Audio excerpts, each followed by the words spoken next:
Bhuma Mounika party పోటీ చేసే నియోజకవర్గం ఫిక్స్. అక్కడే అసలు ట్విస్ట్.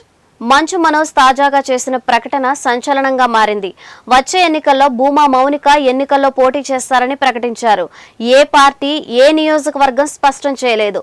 మౌనిక సొంత జిల్లా అయిన ఉమ్మడి కర్నూలు జిల్లా నుంచే పోటీ చేస్తారనే అంచనాలు మొదలయ్యాయి. అయితే మౌనిక పోటీ పైన మనోజ్ తెర వెనుక కసరత్తు చేశారు.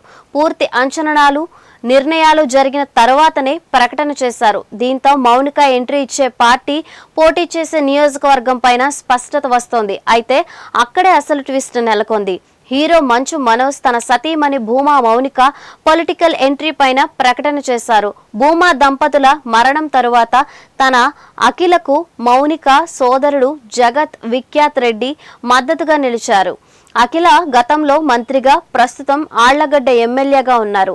మనోజ్ ను మౌనిక వివాహం తరువాత ఇప్పుడు రాజకీయ ఎంట్రీ పైన ప్రకటన వచ్చింది. అయితే మౌనిక ఆళ్లగడ్డ నుంచి పోటీ చేస్తారనే వాదన తెరపైకి వచ్చింది. అయితే తన సోదరి కోసం అఖిల తన నియోజకవర్గం త్యాగం చేసే అవకాశం కనిపించడం లేదు.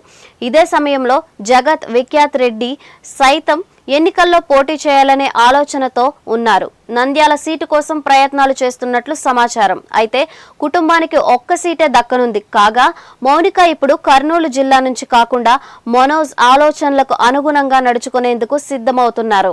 ఈ మేరకు ఇప్పటికే కసరత్తు జరుగుతోంది. మనోజ్ గతంలో పవన్ ను కలిశారు.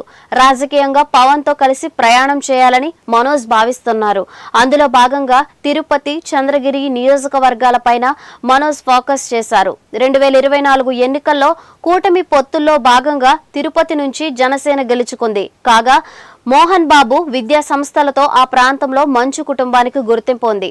అదేవిధంగా మనోజ్ మౌనిక సామాజిక సమీకరణం కలిసి వచ్చే అవకాశం ఉందని లెక్కలు వేస్తున్నారు. అందులో భాగంగా జనసేన నుంచి మౌనికను అసెంబ్లీ బరిలోకి దింపాలని మనోజ్ భావిస్తున్నారు. ఈ మేరకు పవన్ వద్ద ప్రతిపాదించేందుకు సిద్ధమవుతున్నారు. పొత్తులు ఇప్పటికే నియోజకవర్గంలో సీటు పైన ఆశలు పెట్టుకున్న నేతలు సర్వే లెక్కలు అన్ని కలిసి వస్తే వచ్చే ఎన్నికల్లో మౌనిక జనసేన నుంచి తిరుపతి అభ్యర్థిగా పోటీ చేసే అవకాశం కనిపిస్తోంది.